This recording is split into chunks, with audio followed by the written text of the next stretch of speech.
The second type of scarcity is the scarcity of technology. The scarcity of technology often has a distinct monopoly feature. For example, Microsoft's operating system is irreplaceable. No company that attempts to replace Microsoft's operating system can really pose a threat to Microsoft. Even a small threat is difficult to produce. This in itself determines the stability of future earnings and the stability of its stock price. Let's take a look at Intel. Intel is an American company that mainly develops CPU processors. It is the world's largest manufacturer of personal computer parts and CPUs.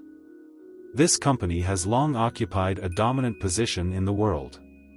Earlier, when I talked about scarcity, I always emphasized that at a certain stage, Intel's dominant position in the field of smartphone chips has been replaced by Samsung.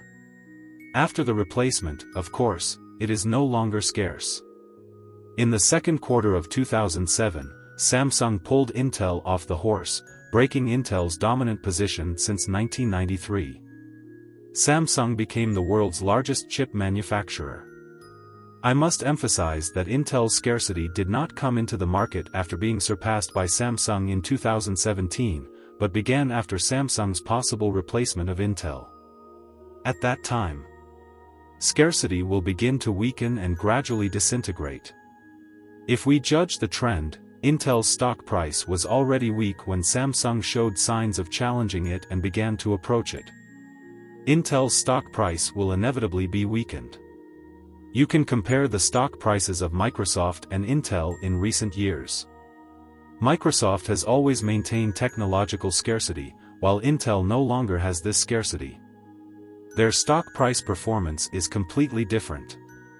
At the end of December 2012, Microsoft's stock price was $26.55 per share, and Intel's was $20.23 per share, a difference of $6.32. Now as of August 14, 2017, Microsoft's stock price is $73.59 per share and Intel's is $36.34 per share, a difference of $37.25, and this gap will continue to widen.